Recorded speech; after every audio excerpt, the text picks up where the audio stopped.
రస్తా TV న్యూస్కి స్వాగతం. నేను మీ గంగాధర్. ఈనాడులో వచ్చినటువంటి ముందుగా హెడ్లైన్స్ చూద్దాం.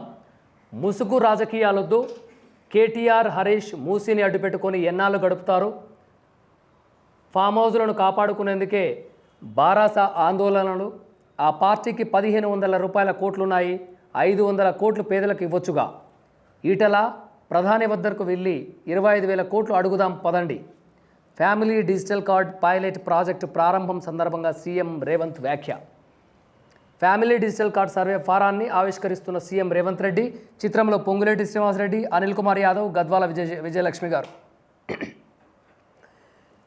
పేదల ఇల్లు కూలిస్తే ప్రభుత్వము కూలుతుంది, డ్రైనేజీ సమస్య పరిష్కరించకుండా మూసీ సుందరీకరణ అనాలోచితం, కేంద్ర మంత్రి జి కిషన్ రెడ్డి. మేడిగడ్డపై వేగం పెంచిన విజిలెన్స్, నిపుణుల కమిటీ నిర్ణయం తర్వాత ఫలితాల విడుదల, నేటి నుంచి కన్వీనర్ కోటా వైద్య సీట్లకు వెబ్ ఆప్షన్లు. ప్రధానంగా ఇసుక రవాణా కట్టడిలో వైఫల్యం, 3 సిఐలు 13 మంది ఎస్ఐలపై వేటు. ప్రధానంగా ఈనాడు పేపర్లో వచ్చిన వార్తలేంటో చూద్దాం. ముసుగు రాజకీయాలు వద్దు అంటూ నిన్న జరిగినటువంటి ఒక సభలో రేవంత్ రెడ్డి గారు ఘాటుగా వారిని కేటీఆర్ గారిని హరీష్ గారిని విమర్శించారు. వారి యొక్క కేటీఆర్ హరీష్ రావు గారు వీరికి ఉన్నటువంటి ఫామ్ హౌస్లను కాపాడుకునేందుకే ఈ రోజున హైడ్రాకు అడ్డుపడుతూ ఎక్కడికక్కడ వారి కార్యకర్తల చేత వారి నాయకులతో ఆందోళనకు దిగుతున్నారని చెప్పేసి ఘాటుగా వారి మీద ధ్వజమెత్తారు. ఆ పార్టీకి బారాస టీఆర్ఎస్ పార్టీకి వారి సొంత ఖాతాలో 1500 కోట్ల రూపాయలు ఉన్నాయంట. ఈ 1500 కోట్ల రూపాయలు అందులో ఒక 500 కోట్ల రూపాయలు పేదలకు ఇవ్వచ్చుగా అని చెప్పేసి కూడా ఒక సలహాని వారు రేవంత్ రెడ్డి గారు ఆ పార్టీకి సూచన ఇచ్చారు. ఇదే విధంగా ఈటల రాజేందర్ను కూడా ప్రధాని నరేంద్ర మోదీ వద్దకు వెళ్ళి మన రాష్ట్ర అభివృద్ధి కోసం 25,000 కోట్ల రూపాయలను అడుగుదాం పదండి అని చెప్పేసి కూడా ఆయనకు కూడా పిలుపునిచ్చారు. ఈ పిలుపు మేరకు ఈటల రాజేందర్ గారు ఏ విధంగా స్పందిస్తారు, మరి వారికి చేదోడుగా వెళ్తారా వెళ్ళరా అనేది మున్ముందు చూడాల్సినటువంటి అవసరం ఉంది. అంతేకాకుండా ఈ తెలంగాణ రాష్ట్ర పార్టీ అయినటువంటి బీఆర్ఎస్ ఆ ఖాతాలో ఉన్నటువంటి 1500 కోట్ల రూపాయలు ఏవైతున్నాయో మన తెలంగాణ రాష్ట్ర అభివృద్ధి కోసం పేదలకి ఒక 500 కోట్లు ఇవ్వచ్చే విధంగా మీ మనసు మారితే బాగుండనేది కూడా రేవంత్ రెడ్డి వారికి ఉచిత సలహానిచ్చారు. అంతేకాకుండా ఫ్యామిలీ డిజిటల్ కార్డ్స్, ఇప్పుడు ఆధార్ కార్డు రేషన్ కార్డు ఏ విధంగా అయితే ఉన్నాయో ఈ కాంగ్రెస్ ప్రభుత్వం వచ్చిన తర్వాత ఫ్యామిలీ డిజిటల్ కార్డుని ప్రవేశపెడుతుంది. ఈ ఫ్యామిలీ డిజిటల్ కార్డులో అన్ని రకాలుగా ఏదైతే హెల్త్ ఇన్సూరెన్స్ కానివ్వండి, రేషన్ కార్డు కానివ్వండి, ఆధార్ కార్డు కానివ్వండి, మీ బ్యాంక్ అకౌంట్స్ కానివ్వండి, ఈ 6 గ్యారెంటీలకు సంబంధించినటువంటి పూర్తి సమాచారం కూడా ఈ ఫ్యామిలీ డిజిటల్ కార్డులో నిక్షిప్తమై ఉంటుందని చెప్పేసి కూడా నిన్న జరిగినటువంటి ఒక సభలో వారు రేవంత్ రెడ్డి గారు తెలియజేశారు. కంటోన్మెంట్ కార్ఖానా పరిధిలో జరిగినటువంటి ఈ సభలో రేవంత్ రెడ్డి మాట్లాడుతూ దోమలు, అనారోగ్యం, వరదల వంటి ఇబ్బందుల మధ్య మూసీలో నివసిస్తున్న ప్రజలు గౌరవంగా జీవించుకునేందుకు 2 పడక గదుల ఇల్లు, తొవ్వ ఖర్చులకు ₹25,000 ఇస్తున్నాము. దీనిపై మూసీ ముసుగు కప్పుకొని రాజకీయాలు చేయకండి. చెరువుల FTL బఫర్ జోన్లను ఆక్రమించి నిర్మించుకున్న తమ ఫామ్ హౌస్లను కాపాడుకునేందుకే బావా బావమరుదులు హరీష్ రావు, కేటీఆర్లు కిరాయి మూగలతో ఆందోళన చేయిస్తున్నారు. వారికి సబితంబ పాడుతుంది. వెనకున్న కేవీపీ కూడా ఆమెను రక్షించలేరు అంటూ ముఖ్యమంత్రి రేవంత్ రెడ్డి నిప్పులు చెరిగారు. సికింద్రాబాద్ హాకీ గ్రౌండ్స్లో గురువారం family digital card pilot project సర్వేను ప్రారంభించిన సందర్భంగా ఆయన విపక్షాల తీరుపై మండిపడ్డారు. అంటే నిన్న జరిగినటువంటి హాకీ గ్రౌండ్స్లో ఈ ఫ్యామిలీ డిజిటల్ కార్డ్ పైలట్ ప్రాజెక్టును కూడా ప్రారంభించారు. ఈ survey family digital cards pilot project రేపటి నుంచి 12వ తారీఖు వరకు, అంటే 5 రోజుల పాటు ఈ యొక్క సర్వే నిర్వహిస్తారు. మీ వద్దకే, ప్రజల వద్దకే వాళ్ళు అధికారులు వచ్చేసి సర్వే నిర్వహించి ఎవరికి ఇల్లులు ఉన్నవి, ఎవరికి ఇల్లు లేవు, ఎవరికి రేషన్ కార్డు ఉంది, ఎవరికి రేషన్ కార్డు లేదు, ఎవరికి ఇన్సూరెన్స్ ఉంది, ఎవరికి ఇన్సూరెన్స్ లేదు, గవర్నమెంట్ పథకాలన్నీ ఇంటికి చేరుతున్నాయా లేదా అనేది కూడా ఈ కార్డుల సర్వేలలో వాళ్ళు మొత్తం అధికారులు అడిగి తెలుసుకునే ప్రయత్నం చేస్తారని చెప్పేసి రేవంత్ రెడ్డి గారు చెప్తున్నారు. హరీష్ రావు కేటీఆర్లకు ఇచ్చినటువంటి సలహా ఏంటంటే 1500 కోట్లు మీ దగ్గర ఉన్నాయి, ఒక 500 కోట్లు పేదలకు ఇవ్వండి అని చెప్పేసి అడిగారు. అడిగిన తర్వాత ఈ మూసీ పేరు మీద అక్రమ కట్టడాలకి ఎవరైతే రియల్ ఎస్టేట్ చేస్తున్నటువంటి బిల్డర్లకి గత ప్రభుత్వం అనుమతులు ఇచ్చి కట్టడాలకు అనుమతులు ఇచ్చి కట్టించింది. ఆ బిల్డింగ్లు అనుమతి లేనటువంటి ఆ కట్టడాలకి ఇమీడియట్గా తొలగిస్తాం. ఎవరు అడ్డొచ్చినా ఎన్ని ఆందోళన జరిగినా అక్రమ కట్టడాలు ఆ చెరువుల దగ్గర ఉన్నటువంటి కట్టడాలు ఎఫ్టీఎల్ జోన్లో ఉన్నటువంటి బఫర్ జోన్లో ఉన్నటువంటి ఏ ల్యాండ్ అయితే ఉందో ఆ ల్యాండ్ వాటిలో ఉన్నటువంటి కట్టడాలకు మాత్రం ప్రమాదం అయితే వాటిల్లుతుందని చెప్పేసి గట్టిగా హెచ్చరించారు ముఖ్యమంత్రి రేవంత్ రెడ్డి గారు. ఇదే విషయాన్ని దృష్టిలో ఉంచుకొని వాళ్ళని కూడా హరీష్ రావు కేటీఆర్ వాళ్ళని కూడా ఏమంటున్నారంటే మనం కలిసి సచివాలయానికి రండి, కలిసి కూర్చొని చర్చించుకొని ముందుకు పోయే దిశలో, పేదలకు ఇండ్లు పంచే దిశలో, పేదలకి ఇండ్లు కట్టించే దిశలో మీ సలహాలు కూడా పాటిస్తాను అని రేవంత్ రెడ్డి గారు వారికి తెలియజేశారు. మరి ఎంతవరకు వాళ్ళు దాన్ని మనసుకు తీసుకొని పేదలకు సహకరించే విధంగా వారి ఖాతాలో ఉన్నటువంటి 500 కోట్ల రూపాయలు ఏమైనా లేదంటే వారికి తోచినంత ఏమైనా పేదలకి విరాళంగా ఏమైనా ఇస్తారా అనేది వేచి చూడాల్సినటువంటి అవసరం కూడా ఉంది. హైడ్రా ఇప్పుడు పేద ప్రజలనే కాకుండా చిన్న చితక వ్యాపారం చేసినటువంటి ప్రతి ఒక్కరిని కూడా అతలాకుతలం చేస్తూ వారి జీవితాలని రోడ్డున పడేసింది అనేది మనం గడిచిన ఈ కొద్ది కాలంగా చూస్తున్నాం. ఎక్కడ చూసినా కూడా హైడ్రా తొలగింపులే, హైడ్రా కట్టడాలు, హైడ్రా ఈ బఫర్ జోన్లో ఉన్నటువంటి ఎఫ్టీఎల్ జోన్లో ఉన్నటువంటి ఇళ్ళ దగ్గర ఆ చెరువు దగ్గరలో ఎవరైతే ఇల్లులు కట్టుకున్నారో గడిచిన 40 సంవత్సరాల నుంచి కూడా చిన్న చితక వ్యాపారం చేసుకొని పొట్టకూటికై వచ్చి పైసా కూడబెట్టుకొని వచ్చినటువంటి వారు ఎంతో కష్టపడి ఎంతో అపురూపంగా కట్టించుకున్న ఇల్లును కూడా సైతం హైడ్రా వల్ల కూల్చివేస్తున్నటువంటి సందర్భాలు మనం చూసినాం. అలాంటి సందర్భాల్లో పేదలు రోడ్డెక్కి ఎంతోమంది ధర్నాలు చేశారు, రాస్తారోకలు చేశారు. ఆ బుల్డోజర్ దగ్గర ఇదే అదునుగా చూసినటువంటి ప్రతిపక్ష నాయకులు కూడా వారికి అండగా ఉంటూ వారి ఆందోళనలో భాగంగా వాళ్ళు మద్దతు కూడా ఇచ్చినటువంటి సన్నివేశాలు సందర్భాలు ఎన్నో చూసాం. అయితే ముఖ్యంగా ఆలోచన చేయాల్సినటువంటిది ఏంటంటే మన రాష్ట్ర ప్రభుత్వం రేవంత్ రెడ్డి గారు ఇలాంటి హైడ్రా అక్రమ కట్టడాలపై తొలగించే క్రమంలో చిన్న చితక చేసుకున్నటువంటి నిరుపేదల జీవితాలు కూడా రోడ్డున పడుతున్నాయనేది ఆలోచన చేయలేకపోయినందుకు కొంచెం బాధాకరం. ఎందుకంటే ఈ రేవంత్ రెడ్డి గారు ఈ ఆలోచన ఈ పద్ధతి ఈ యొక్క కార్యక్రమం ఉన్నది అని వారికి తెలుసు కాబట్టి ముందుగా ఆ బఫర్ జోన్లలో ఎఫ్టీఎల్ జోన్ దగ్గర అతి సమీపంలో ఉన్నటువంటి ఎవరైనా పేదలు ఇల్లు కట్టుకున్నటువంటి వారికి ప్రత్యామ్నాయంగా డబుల్ బెడ్రూమ్ ఇల్లు కానివ్వండి, ఎలాంటి ఇందిరం ఇల్లులు కానివ్వండి, అవి కేటాయించి వారి చర్చలను జరిపి ఆ పేదలు ఆ సంబంధిత కాలనీ ప్రెసిడెంట్లతోటి చర్చలు జరిపించి ప్రముఖ పార్టీ నేతలతో కూడా చర్చలు జరిపి ఆ తర్వాత ఈ హైడ్రా అనేది ముందుకు తీసుకొచ్చి ఉంటే బాగుండేది. అది అలా చర్చలు జరపకుండా ఆకస్మికంగా వారికి నోటీసులు కొంతమంది ఇచ్చారని, అధికారులేమో మేము తెలియజేశామని అంటున్నారు, పేదలేమో మాకు ఎలాంటి నోటీస్ లేదని చెప్తున్నారు. వాళ్ళు ఇచ్చామన్నది ఎంతవరకు నిజం, చెప్పలేదు అనేది ఎంతవరకు నిజం అనేది వారికి తెలుసు. కాబట్టి కొంచెం మంచి ఆలోచనతో సదుద్దేశంతో మీరు రేవంత్ రెడ్డి గారు చేస్తున్నటువంటి ఉద్దేశం కరెక్ట్గా అవ్వచ్చు, కానీ పేదల పట్ల అది శాపంగా మారుతున్నటువంటి పరిస్థితి. ఎందుకు అంటే మనం చూసాం గత 2-3 నెలల కిందట ఆంధ్రప్రదేశ్లో జరిగినటువంటి ఆ భారీ నష్టం అనేది మాటల్లో చెప్పలేము. ఎందుకంటే అనావృష్టి కూడా జరిగింది. ఎంతోమంది అభాగ్యులు అటువంటి ఆస్తులు, వారి యొక్క జీవనోపాధి కోల్పోయారు, షాపులు కొట్టుకుపోయినాయి, కార్లు కొట్టుకుపోయినాయి. ఎలాంటి నిల్వ లేకుండా పోయినా కూడా అక్కడి ప్రభుత్వంతో పాటు పలువురు ప్రముఖులు పెద్దలు కూడా వారికి ఆర్థిక సహాయాన్ని అందజేశారు. హెలికాప్టర్లు కూడా వాళ్ళకి ఫుడ్ పంపిణీ చేయడం జరిగింది.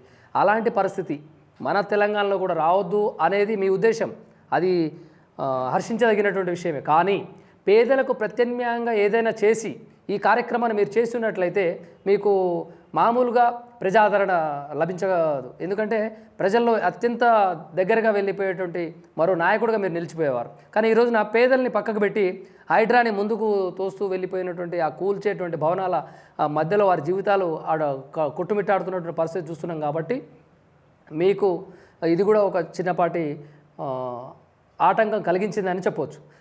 ఇప్పటికైనా పెద్దలు రేవంత్ రెడ్డి గారు పేదల పక్షాన నిలిచి వారికంటూ ప్రత్యామ్నాయంగా డబుల్ బెడ్రూమ్ ఇల్లు, ఇందిరం ఇల్లు, వారికి తగినటువంటి సహాయాన్ని అందజేస్తారని మనం ఆశిద్దాం.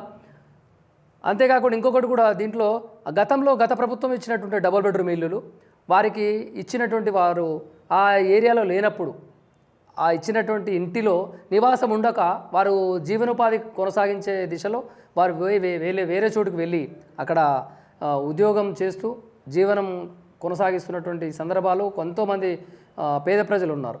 కానీ ఇప్పుడు వచ్చేసి ఆకస్మిక తనిఖీ చేయడం వల్ల ఆ ఇంటి మీద వచ్చినటువంటి ఆ ఇంట్లో ఎవరి పేరు మీద అయితే వచ్చిందో వారు ఆ ఇంట్లో లేనప్పుడు ఆ ఇంట్లో వాళ్ళు ఉండనప్పుడు ఆ ఇల్లుని కూడా తొలగిస్తాము, వారి పేరు నుంచి తొలగిస్తాము అనడం కూడా కరెక్ట్ కాదు.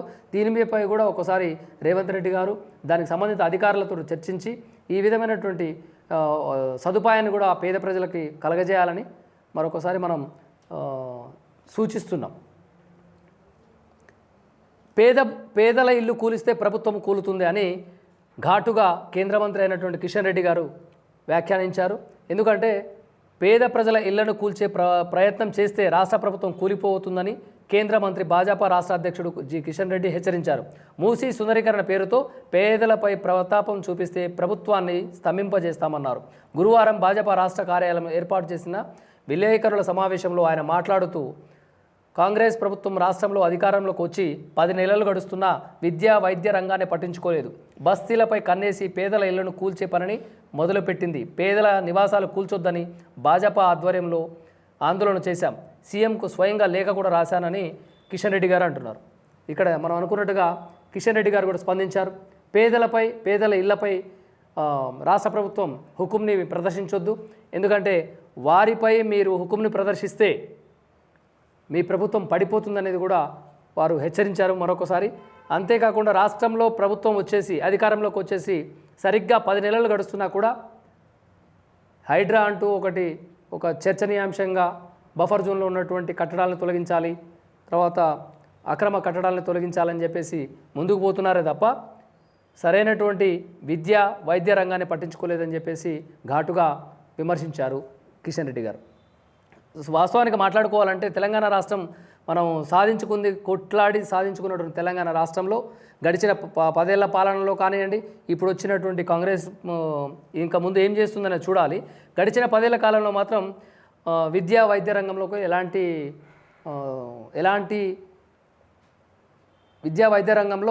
ఎలాంటి ఉపయోగం లేదు, ఎలాంటి అభివృద్ధి అనేది చేయలేదు రాష్ట్ర ప్రభుత్వం. ఇప్పుడైనా కాంగ్రెస్ ప్రభుత్వం వచ్చింది, గత ప్రభుత్వం చేయలేదు కాబట్టి పేద ప్రజలైనటువంటి వారు తెలంగాణ రాష్ట్ర ప్రజలందరూ కూడా మార్పును కోరుకున్నారు కాబట్టే ఈరోజున రేవంత్ రెడ్డి గారు ముఖ్యమంత్రి అయ్యారు. దాన్ని బేస్ చేసుకొని దాన్ని కారణం చేత ఇకనైనా పేద ప్రజలకు నిరుద్యోగులకు ఉద్యోగ అవకాశాలు కల్పిస్తూ వైద్య రంగంలో కూడా అత్యున్నతమైనటువంటి ఎక్విప్మెంట్స్ అత్యున్నతమైనటువంటి ఆ పరికరాలను తెప్పించేసి గాంధీ హాస్పిటల్ కావచ్చు, ఉస్మానియా హాస్పిటల్ కావచ్చు, దాంట్లో సర్జరీకి కావాల్సినటువంటి ఆపరేషన్ కావాల్సినటువంటి ఎక్విప్మెంట్స్ తీసుకొచ్చి పేద ప్రజలకు అందుబాటులో ఉండేటట్టుగా ఏదైనా కూడా శస్త్రచికిత్స కావచ్చు, మేజర్గా బ్రెయిన్ ట్యూమర్కి సంబంధించినటువంటి ఇట్లాంటి అత్యాధునితమైనటువంటి పరికరాలతో సర్జరీ చేపించే విధంగా ఎక్విప్మెంట్స్ని సరఫరా చేయాల్సినటువంటి బాధ్యత కూడా రాష్ట్ర ప్రభుత్వం అయినటువంటి రేవంత్ రెడ్డి గారి మీద ఉంది. ఇసుక అక్రమ రవాణా కట్టడిలో వైఫల్యం చెందినటువంటి దొంగతనంగా ఎవరైతే ఇసుకను దొంగలిస్తుంటారో ట్రాక్టర్లతోటి లారీలతోటి అక్రమంగా రవాణా చేసేటువంటి వారి మీద తగిన చర్యలు తీసుకోకుండా వారు పట్టించుకోకుండా ఏ అధికారులు అయితే ఉన్నారో సంబంధిత అధికారులు అయితే ఎవరైతే ఉన్నారో ఇసుక అక్రమ రవాణాను నియంత్రించడంలో విఫలమైన పోలీసులపై ఆ శాఖ ఉన్నతాధికారులు చర్యలకు ఉపక్రమించారు. మల్టీ జోన్ 2 పరిధిలోని 9 జిల్లాల్లో ఇందుకు బాధ్యులను గుర్తించి వారిపై వేటు వేశారు. 3 సిఐలు 13 మంది ఎస్ఐలను వేకెన్సీ రిజర్వ్ వీఆర్లో పెడుతూ జోన్ ఐజీపీ వి సత్యనారాయణ గురువారం ఉత్తర్వులు జారీ చేశారు. అంటే ఈ 13 మంది అక్రమ రవాణాకు ఎవరైతే సహకరించారో వారి మీద వీఆర్లో పెడుతూ వారిని ఐజీపీ వి సత్యనారాయణ గారు ఉత్తర్వులు జారీ చేశారు నిన్న గురువారం రోజు. ఈ జాబితాలో సంగారెడ్డి ఎవరెవరున్నారు అని అంటే ఈ Sangareddy rural, Tandur rural, Tandur town ఇన్స్పెక్టర్లతో పాటు వీపనగండ్ల, బీజినేపల్లి, తేలకపల్లి, ఒంగూరు, ఉప్పునూతల, సంగారెడ్డి రూరల్, పెద్దేముల, యాలాల్, తుంగతుర్తి, ఆత్మకూరు ఎస్, పెన్పహాడ్, వాడపల్లి, హాలియా ఎస్ఐలు ఉన్నారు. ఎవరెవరున్నారు, ఏ ఎస్ఐలు ఉన్నారంటే ఈ ఊర్లకు సంబంధించినటువంటి ఎస్ఐలు అందరూ కూడా అక్రమ రవాణాకి పాల్పడ్డారు, అక్రమ రవాణాకి సహకరించారని చెప్పేసి ఉన్నదన్నమాట. మేడిగడ్డపై వేగం పెంచిన విజిలెన్స్. మేడిగడ్డ బ్యారేజ్ అనేది కూడా పెద్ద ప్రాజెక్టు. దీని మీద కూడా ఎవరైతే దీనికి సంబంధిత అధికారులు ఇంజనీర్లు ఉన్నారో వారిపైన కూడా వేగం దూకుడు పెంచినటువంటి విజిలెన్స్ డిపార్ట్మెంట్. 5 నుంచి 11 వరకు 9 మంది ఇంజనీర్ల విచారణ. 5 నుంచి 11 వరకు అంటే రేపటి నుంచి 11వ తారీఖు వరకు 6 రోజుల పాటు ఇంజనీర్లపై విచారణ జరిపిస్తుంది విజిలెన్స్. మేడిగడ్డ బ్యారేజీ విచారణలో విజిలెన్స్ వేగం పెంచింది. ఈ నెల 5వ తేదీ నుంచి విచారణకు రావాలని పలువురు సీనియర్ ఇంజనీర్లను పిలుపునిచ్చింది. పూర్తి నివేదికను త్వరగా అందజేయాలని జస్టిస్ పిసి ఘోష్ కమిషన్ సూచించిన నేపథ్యంలో నీటిపారుదల శాఖలో కీలకమైన రాష్ట్ర స్థాయి standing committee central designs organisation CDO అంటే సెంట్రల్ డిజైన్ ఆర్గనైజేషన్ ఇంజనీర్లను విచారించనుంది. మేడిగడ్డ బ్యారేజ్ 7వ బ్లాక్ కుంగడంతో విచారణ జరిపిన ఈ మేడిగడ్డ బ్యారేజ్ అనేది 7వ బ్లాక్ కుంగింది. మన అంతకుముందు గతంలో ఒక 6-7 నెలల కిందట చూసినట్లయితే 7వ బ్లాక్ కుంగింది. దీనికి సంబంధించినటువంటి అదే అధికారులు కూడా ఇంజనీర్స్ కూడా గత ప్రభుత్వం టీఆర్ఎస్ ప్రభుత్వంలో ఈ మేడిగడ్డ బ్యారేజ్ని కట్టడం ఈ ప్రాజెక్ట్ని కూడా టీఆర్ఎస్ ప్రభుత్వంలో జరిగింది. దానికి నిదర్శనంగా దానికి ఎంతోమంది ప్రతిపక్షంలో ఉన్నటువంటి కాంగ్రెస్ పార్టీ అప్పట్లో ఎన్నో రాస్తారోకాలు చేసింది. తర్వాత గతంలో ఉన్నటువంటి అంతకుముందు ఒక పార్టీ ఉండే వైఎస్ఆర్ తెలంగాణ పార్టీ తరఫున కూడా షర్మిలా గారు కూడా మేడిగడ్డపై చాలాసార్లు ప్రసంగించారు. దానిపై కూడా వాళ్ళ పార్టీకి సంబంధించిన సంబంధిత నాయకులు ఎంతోమంది ఆ మేడిగడ్డపై విచారణ జరిపించాలని చెప్పేసి కూడా విజిలెన్స్ వాళ్ళకి రిపోర్ట్ చేయడం, దరఖాస్తు చేసుకోవడం కూడా జరిగింది. అయితే యాక్చువల్గా ఏ ప్రాజెక్టు చేసినా కూడా ఇదంతా ఎవరిది అంటే మన ప్రజాధనమే, ప్రజలు కట్టేటువంటి ట్యాక్స్లతో నిర్మించేటువంటి ఈ బ్యారేజ్లు కానివ్వండి, టోల్ గేట్లు కానివ్వండి, ఏదైనా కూడా ప్రజా డబ్బుతోటే ఏ కాంట్రాక్టర్ అయినా రోడ్లు వేసేది. ఎవరైనా కూడా ఏ బ్యారేజ్ అయినా కట్టాలన్నా, ఏ ప్రాజెక్టు చేయాలన్నా ప్రజల నుంచి వసూలు చేసినటువంటి ట్యాక్స్ రూపకంగా వచ్చేటువంటి ఆదాయం ఆ ద్వారానే కడుతుంటారు. సరైనటువంటి కాంట్రాక్టర్లకు ఇయ్యక, సరైనటువంటి ఇంజనీర్లు ప్లాన్లు చేయక, నాసిరకమైనటువంటి సిమెంట్ను వాడి, నాసిరకమైనటువంటి స్టీల్ని వాడి, అట్లాంటి ఇసుకని వాడి, ఇట్లాంటి నాణ్యత లేనటువంటి బ్యారేజ్లు కట్టితే ఏ బ్యారేజ్ అయినా, ఎంత పెద్ద బ్యారేజ్ అయినా కూడా కూలిపోతుంది. అలాగే కాళేశ్వరం అనుకోండి, కాళేశ్వరం ప్రాజెక్టు కూడా 1,00,000 కోట్ల దాకా దాంట్లో స్కామ్ జరిగిందని చెప్పేసి కూడా అంటుంటారు. ఇలాంటి స్కామ్లలో పెద్ద పెద్ద ప్రాజెక్టులు వచ్చినప్పుడు దాంట్లో కూడా స్కామ్ జరుగుతుంటుంది. ఆ స్కామ్ జరగకుండా కూడా తగిన చర్యలు అధికారులు, సంబంధిత అధికారులు, విజిలెన్స్ వాళ్ళు, సెంట్రల్ బ్యూరో వాళ్ళు కూడా దాంట్లో ఇన్వాల్వ్మెంట్ అయ్యి తగినటువంటి జాగ్రత్త చర్యలు తీసుకుంటే బాగుండేది. మొత్తం జరిగిన తర్వాత అంటే దొంగల పడ్డ 6 నెలలకు అన్నట్టు ఒక సామెత ఉంది. ఆ సామెత అన్నట్టుగా ఇది కూలిపోయిన తర్వాత మనం చర్యలు తీసుకునేదాకంటే ముందుగా ఎవరైతే టెండర్ నోటీస్ వేస్తారో, టెండర్లో ఎవరైతే పాల్గొంటారో వాళ్ళ ప్రొఫైల్ ఏంటి, వాళ్ళు ప్రీవియస్గా చేసినటువంటి ప్రాజెక్టులు ఏంటి అనేది విచారణ జరిపించి వాళ్ళు సరైనటువంటి పద్ధతిలో నాణ్యమైనటువంటి మెటీరియల్ని వాడుతున్నారా, నాణ్యమైనటువంటి ఇసుకని, సిమెంట్ని వాడుతున్నారా, గ్రేడ్ 1కు సంబంధించినటువంటి ఇసుకని వాడుతున్నారా లేదా అనేది కూడా పరిశీలన చేసిన తర్వాత ఆ కాంట్రాక్ట్ అనేది మేజర్గా ఆ ప్రాజెక్టు అనేది వాళ్ళకి అప్పచెప్పాలనేది ఒక చిన్న సలహా. అది అలాంటివి చేసుంటే ఇలాంటి ప్రాజెక్టులు కుంగిపోవడం, గేట్లు విరిగిపోవడం అనేవి రాకుండా ఉంటుంది. మన ఆర్థిక వ్యవస్థకు కూడా ఎలాంటి లోటు జరగకుండా లాభాల్లో వెళ్తుంటాం.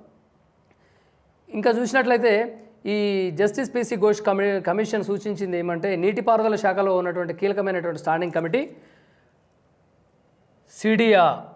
సిడిఓ సెంట్రల్ డిజైన్ ఆర్గనైజేషన్ వారు ఇంజనీర్లని సూచించింది. వాళ్ళని విచారణకు రావాల్సిందిగా అని చెప్పేసి 7వ బ్లాక్ కుంగడంలో 7వ బ్లాక్లో ఎవరైతే ప్లాన్ ఇచ్చారో ఆ ఇంజనీర్లని విచారణకు రావాల్సిందిగా నివేదికను ఇప్పటికే అందజేసింది. మిగిలిన అంశాలపైన విచారణ ముగించి తుది నివేదికను జస్టిస్ ఘోష్ కమిషన్కు ప్రభుత్వానికి అందజేయనుంది. ఇందులో భాగంగా మేడిగడ్డ బ్యారేజీ పనులకు సంబంధించిన నిర్ణయాల్లో భాగంగా స్టేట్ లెవెల్ స్టాండింగ్ కమిటీలో ఉన్న మాజీ ఈవెన్సీ మురళీధన్, O&M ఏవెన్సీ నాగేందర్ రావు గారు గతంలో సిడిఓలో ఉండి ప్రస్తుతం ఆదిలాబాద్ ప్రాజెక్టులో చీఫ్ ఇంజనీర్గా ఉన్న Srinivas, work and accounts director Phanibhushan Sharma, deputy chief engineer Ajmal ఖాన్లను ఈ నెల 5 నుంచి 7, 8, 9 తేదీల్లో హాజరు కావాలని కోరింది. ఈ మేరకు గురువారం విజిలెన్స్ అదనపు ఎస్పీ నీటిపారుదల శాఖ ఇంజనీర్ ఇన్ చీఫ్ పరిపాలనకు లేఖ రాశారు.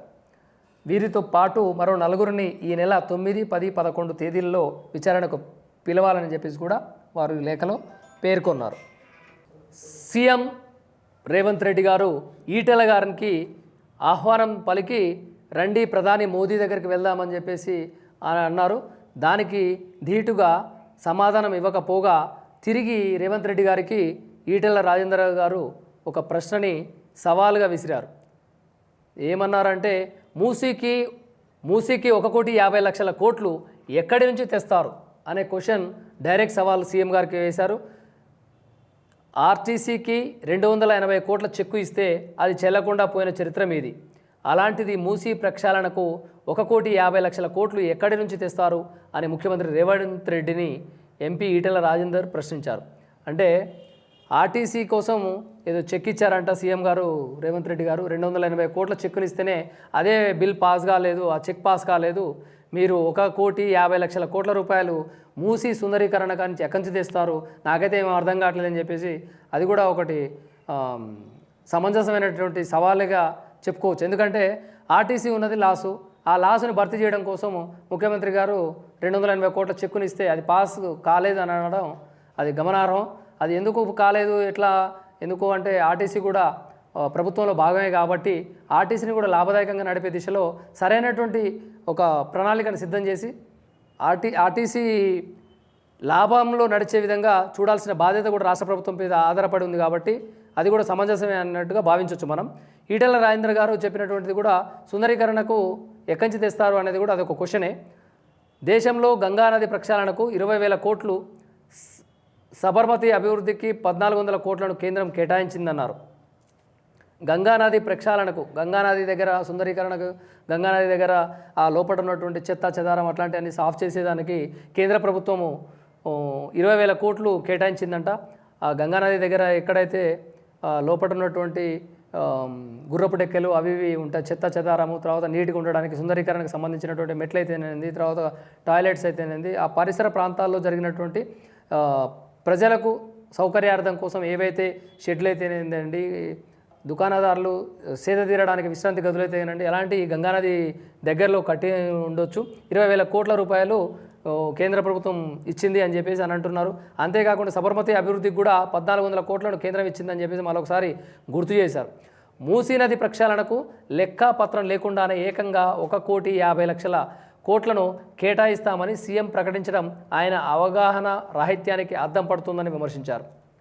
అంటే ఈ మూసీ సుందరీకరణ చేయాలి అనేది ఆలోచన రేవంత్ రెడ్డి గారిది కాబట్టి దీనికి వచ్చినటువంటి ఎంత ఖర్చు అవుతుంది, ఎంత దానికి కేటాయించాలి అనేది ఒక సరైనటువంటి బడ్జెట్ ప్రణాళిక లేకుండా 1,50,00,000 రూపాయలు ఖర్చు అవుతుందని చెప్పేసి అన్నారంటే వారికి ఆలోచన రహిత్యం, అనుభవం లేదు అని గట్టిగా ఈటెల రాజేందర్ గారు ఒక గట్టి సవాల్ అయితే విసిరారు. ఏమని అంటే, మీకు సంస్కారం లేకుండా మాట్లాడుతున్నారు, మల్కాజ్గిరికి బతకడానికి వచ్చానని నాపై వ్యక్తిగత వ్యాఖ్యలు చేయడం ఎంతవరకు సమంజసం అని కూడా ప్రశ్నిస్తూ ఏమన్నారంటే, మూసీ పరివాహక ప్రాంతానికి నేను సింగిల్గా వస్తాను, మీరు సింగిల్గా రండి, మీరు ఒకరే రండి, నేను ఒకరే వస్తాము.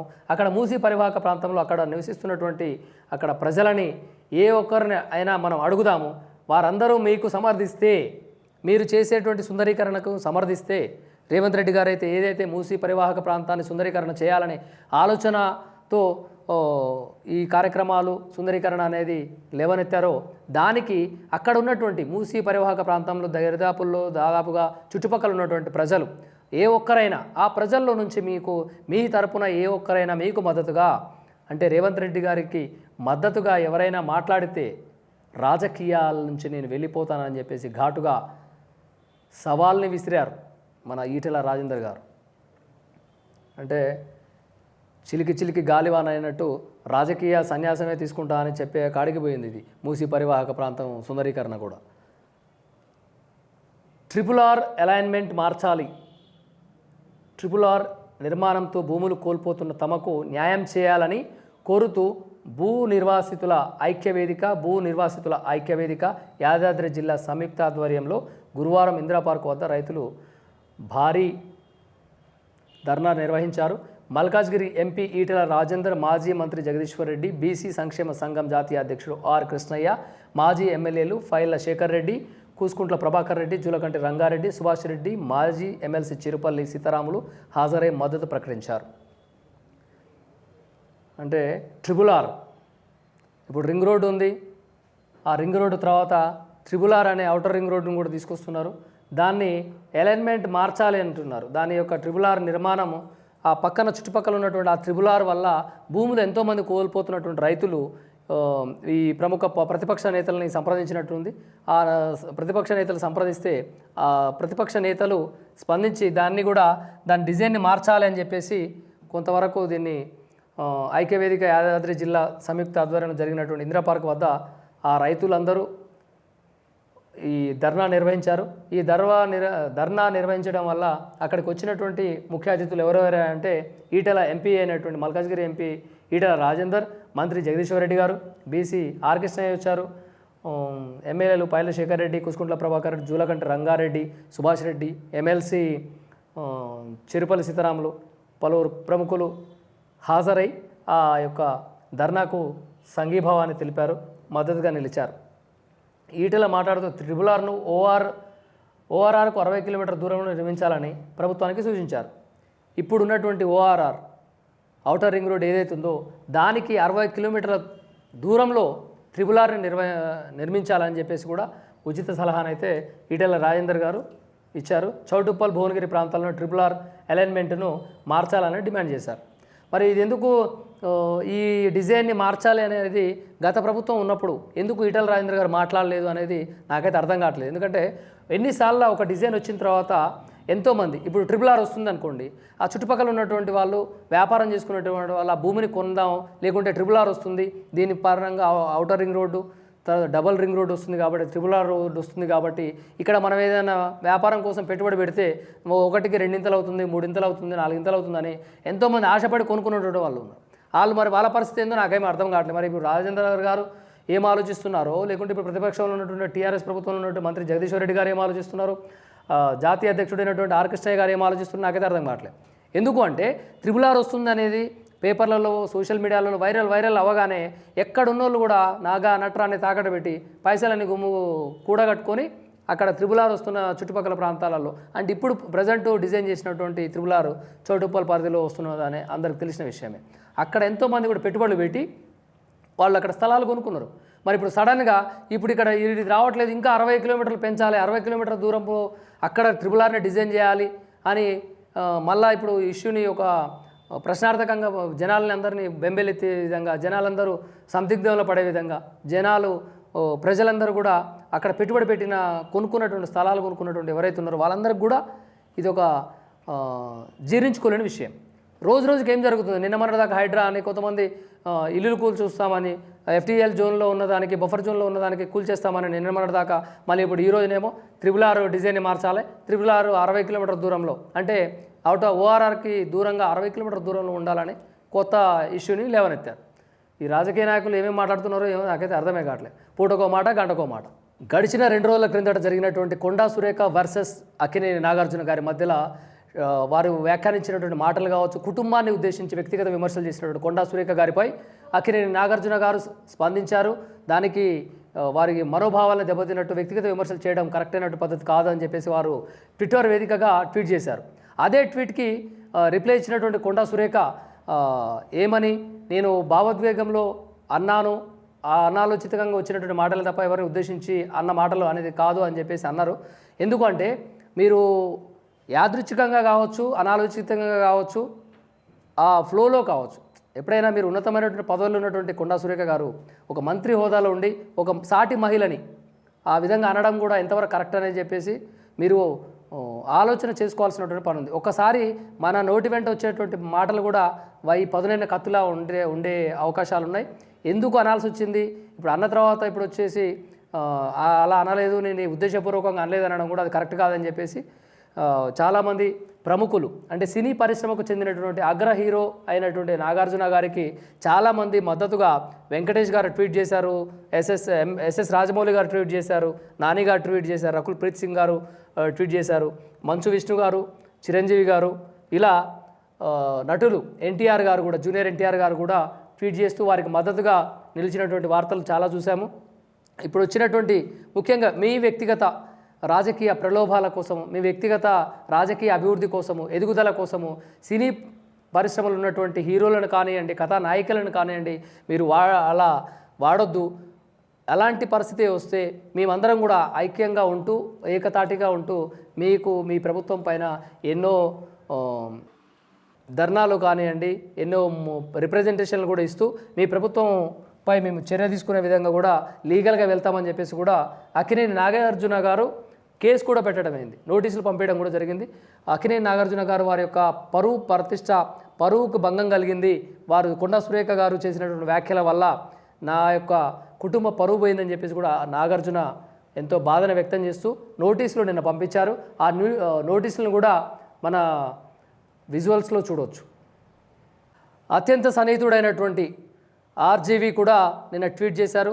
నాగార్జున గారికి అత్యంత సన్నిహితుడు, ప్లస్ ఆయన చిత్రంతో సినీ రంగ ప్రేక్షకులందరికీ కూడా దగ్గరైనటువంటి వ్యక్తి కాబట్టి వారు కూడా స్పందించి వారికి మద్దతుగా నిలిచినటువంటి ఆర్జీవి గారు ఇక్కడ ఏమన్నారు, సినీ ప్రముఖుల వ్యక్తిగత జీవితాలను ప్రస్తావిస్తూ బుధవారం మంత్రి కొండా సురేఖ చేసిన వివాదాస్పద వ్యాఖ్యలపై చిత్రసీమ తీవ్ర నిరసన వ్యక్తం చేసింది. రాజకీయ లబ్ధి కోసం సినీ కుటుంబాలపై నిరాధారమైనటువంటి అనుచిత వ్యాఖ్యలు చేస్తే సహించేది లేదని చెప్పేసి తేల్చి చెప్పింది. పలువురు సినీ ప్రముఖులు సామాజిక మాధ్యమాల వేదికగా మంత్రి వ్యాఖ్యలను తీవ్రంగా ఖండించారు. బుధవారం ఆమె బారాసార కార్యనిర్వాహక అధ్యక్షుడు కేటీఆర్పై విమర్శలు చేయడంతో పాటు సినీ నటుడు అక్కినేని నాగార్జున పైన, నాగచైతన్య, సమంత విడాకులపైన చేసిన వ్యాఖ్యలు తీవ్ర కలకలం రేపాయి.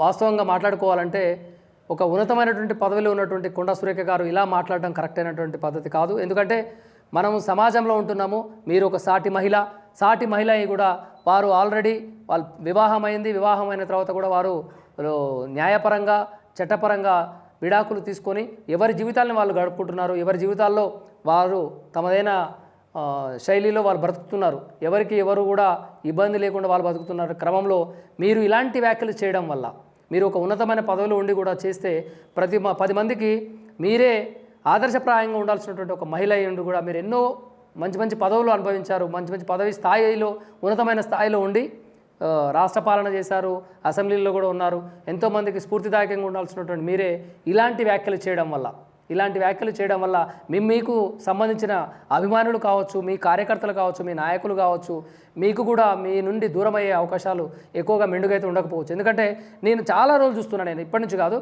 గతంలో చూసినట్లయితే ఒక 20-30 సంవత్సరాల కిందట చూసినట్లయితే రాజకీయాల్లో ఏ అగ్ర నాయకులైనా కూడా ఎవరైనా కూడా నాకు తెలిసినటువంటి నాయకులు కోట్ల విజయభాస్కర్ రెడ్డి గారు కానివ్వండి, పివి నరసింహారావు గారు కానివ్వండి, ఎన్టీఆర్ గారు కానివ్వండి, నందమూరి తారక రామారావు గారు కానివ్వండి, వైఎస్ రాజశేఖర రెడ్డి గారు కానివ్వండి, చిదంబరం గారు కానివ్వండి, కేవీపీ గారు, ఇట్లా ఎంతోమంది కొంచెం పూర్వ ప్రముఖులు, ఎంతోమంది రాజకీయవేత్తలు, రాజకీయ నాయకులు, మహానాయకులు ఉన్నారు. వాళ్ళు మాట్లాడే ధోరణి చూసినప్పుడు ఏమవుతుందంటే ప్రతి ఒక్కరిని కూడా ఎంతో గౌరవంగా సంబోధిస్తూ గౌరవప్రదమైనటువంటి మాటలు మాట్లాడుకుంటూ అవతలి వ్యక్తికి విమర్శించేటువంటి చాలా సందర్భాలు నేను చూశాను. కానీ గడిచిన ఈ ఒక 10, 11, 12 సంవత్సరాల సంది ఏ టీవీ ఛానల్ ఓపెన్ చేసినా, ఏ పేపర్ చూసినా కూడా నోటి నుంచి వచ్చే పదజాలాలు అవి మాటల్లో చెప్పలేని విధంగా వస్తున్నాయి. వాటి మాటల వల్ల మీరందరూ ఒక మంచి పొజిషన్లో ఉన్నటువంటి వారు, మీరు ఉన్నతమైనటువంటి స్థాయిలో ఉన్నటువంటి మీరు ఎంతోమందికి స్ఫూర్తిదాయకంగా ఉంటారు. ఉన్నప్పుడు మీరు చెప్పాల్సిన మాటలు, సమాజానికి ఇవ్వాల్సినటువంటి మెసేజ్ ఏ విధంగా ఉండాలి అంటే సమాజాన్ని చైతన్య పరిచయలో ఉండాలి. అంతేగాని మీరు కూడా మాలాగే మాట్లాడండి, వాళ్ళు అంత పెద్ద హోదాలో ఉన్నటువంటి వారే మాట్లాడారు, మనం మాట్లాడితే తప్పేంటి అనే కాడికి వస్తుంది ఇప్పుడు. అందుకనే ఇకనైనా కూడా మీరే కావచ్చు, మహిళలే కావచ్చు, నాయకులే కావచ్చు, ఎవరైనా పురుషులే కావచ్చు, ఎవరైనా కూడా ఒక ఉన్నతమైనటువంటి పొజిషన్లో ఉన్నటువంటి హీరోలే కావచ్చు, సినిమా హీరోలు కూడా సాధారణంగా వారు కూడా ప్రతి ఒక్కరికి స్ఫూర్తిదాయకంగా ఉంటారు. ఎందుకంటే వారిని అభిమానించేటువంటి అభిమానులు లక్షలలో ఉంటారు, కోట్లలో ఉంటారు. ఇక్కడ అక్కడ అనే కాదు, ఇక్కడ ఉంటారు, అక్కడ ఉంటారు, దేశాల్లో ఉంటారు, విదేశాల్లో కూడా ఉంటారు. అందుకనే వాళ్ళకి పాలాభిషేకాలు చేసేటువంటివి కూడా ఉంటుంది. మీరు కూడా బాధ్యత తీసుకొని సినీ ప్రముఖులైనటువంటి హీరోయిన్స్ కూడా ఎలాంటి సమాజానికి ఒక ఉపయోగపడేటువంటి సందేశాన్ని ఇస్తే ఆ సందేశాన్ని ఫాలో అవుతూ చాలామంది పలువురు పేదలకు సహాయం చేసే అఫ్కోర్స్ అంతకుముందు కరోనా పీరియడ్లో అందరూ ఏకతాటిగా ఏకమ్మటిగా అందరం ఏకమయ్యాము, ఐక్యంగా ఎన్నో సహాయ కార్యక్రమాలు చేశాము, అందరికి ఆదుకునే కార్యక్రమాలు చేశారు. సినీ పరిశ్రమలో ఉన్న వాళ్ళు చేశారు, పెద్దలు చేశారు, రాష్ట్ర ప్రభుత్వం చేసింది, ఎవరికి తోచినంత సాధారణ మానవుడు కూడా చేశాడు. రిక్షా తొక్కుకునేవాడు తన జీతంలో తన రోజు సంపాదించే కూలీలో సగభాగం కూడా ఒక వాటర్ ప్యాకెట్లు ఇచ్చినటువంటి చరిత్ర మనం చూసినాం. ఎందుకంటే మానవత్వాన్ని చాటుకుంటూ పోవాల్సినటువంటి బాధ్యత ఉంది. సమాజానికి మంచి ఉద్దేశపూర్వకంగా మంచి గౌరవప్రదమైనటువంటి మాటలను నేర్పేటువంటి బాధ్యత అందరి మీద ఉంది. ఏ ఒక్కరి మీద ఇప్పుడు ఈ సందర్భం వచ్చింది కాబట్టి చెప్తున్నాను. ఎందుకంటే మీరు 10 మందిని ఇన్ఫ్లుయెన్స్ చేయగలుగుతారు, 10 మందిని మంచి మార్గంలో నడిపించగలిగేటువంటి సత్తా మీ అందరిలో ఉంటుంది రాజకీయ నాయకుల్లో. ఎందుకంటే ఏ సభ చూడండి, ఒక్క సభ కాడికి పోతే అక్కడ లక్షలాది మంది జనాలు వస్తారు.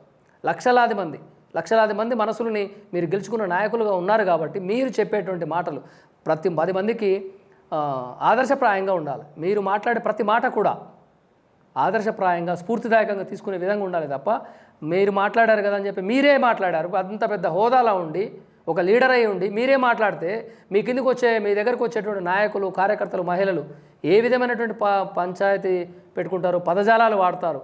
నల్లాల కాడ పంచాయతీ కాదు కదా ఇది. ఏదున్నా కూడా మీకు ప్రతిపక్షాన్ని విమర్శించే హక్కు ఉంది, ప్రతిపక్షం అధికార పక్షాన్ని విమర్శించే హక్కు ఉంది. ఏది ఉన్నా అప్పటికీ కూడా మనకంటూ కొన్ని హద్దులు ఉండాలి, నియమాలు ఉంటాయి. ఆ నియమాలు రాజ్యాంగపరంగా మనం ఆలోచనలో గుర్తుపెట్టుకొని ఏవి మాట్లాడాలి ఏవి మాట్లాడకూడదు అనేది మనం ముందుగా తెలుసుకొని మాట్లాడితే మంచిగా ఉంటుంది అనేది చెప్పేసి సమాజానికి మంచి చేయాలనే ఉద్దేశంతో చెప్తున్న మాటలే తప్ప ఎవరిని ఉద్దేశించేది ఏం లేదు. ఎవరు ఇక్కడ మాకు మీడియా రంగంలో ఉన్నాం. మనం మీడియా రంగంలో ఎవరికి కూడా కొమ్ము కాయదు మీడియా. అందరూ సమానులే. మీడియా దృష్టిలో అందరూ సమానులే. ఏ పార్టీ అనేది కాదు, ఆ పార్టీ ఈ పార్టీ అనేది, అన్ని పార్టీలు అందరూ నాయకులు కూడా అందరినీ ఒకే దృష్టితో చూస్తుంది మీడియా. తప్పు చేసినప్పుడు ప్రశ్నిస్తుంది మీడియా. ఆ తప్పు చేసినప్పుడు ఎవరినైనా ఎంతటి స్థాయిలో ఉన్నా కూడా మీడియా జర్నలిజం ప్రశ్నిస్తుంది. అందుకనే తప్పు చేయనంత వరకు మిమ్మల్ని ఎవ్వరూ ప్రశ్నించరు. మీరు మంచి చేస్తే మేమే ప్రశంసిస్తాం. మీడియా రంగం ప్రింట్ మీడియా కావచ్చు, ఎలక్ట్రానిక్ మీడియా కావచ్చు, ఎవరైనా కూడా మీరు మంచి కార్యక్రమాలు చేస్తే మేమే ప్రశంసిస్తాం, ప్రజల దృష్టికి మేమే తీసుకెళ్ళిపోతాం స్వచ్ఛందంగా. అంతేగాని ఇలాంటి పదాలు వాడి ఇకనైనా కూడా అందరినీ గౌరవించుకునే విధంగా మీ మాటలు ఉంటాయని రాజకీయ నాయకులు అందరి మాటలు కూడా ఎవరి ఇష్టం వచ్చినట్టు వాళ్ళే. మనం తెలంగాణ అంటే ప్రతి ఒక్కరు తెలంగాణ రాష్ట్రం అని అంటే భయపడుతున్నారు. ఎందుకంటే మన స్లాంగ్ వేరే ఉంటుంది, మాట్లాడే దాంట్లో పద్ధతి ఉండదు, మాట్లాడే దాంట్లో ఒక గౌరవప్రదమైన పదాలు వాడము, వేరేలా ఉంటుంది. వీళ్ళ మాండలికం అనే కాడికి వచ్చింది. ఇప్పుడు మనమేమన్నా చదువుకోలేదా? మనకు సంస్కారం లేదా? చదువుకున్నాం. ఒక్కొక్కరు డిగ్రీలు, పిహెచ్డీలు, పట్టాలు చేసుకుని విదేశాలకు కూడా చదువుకున్నటువంటి ప్రతి ఒక్కరు కూడా మంచి పదాలతోటి తెలంగాణ సంస్కృతిని చాటి చెప్తూ ముందుకు సాగిపోవాలని కోరుకుంటున్నాం. చూస్తూనే ఉండండి లేటెస్ట్ అప్డేట్స్ కోసం, మరిన్ని వార్తల కోసం రాస్తా టీవీ న్యూస్. నేను మీ గంగాధర్.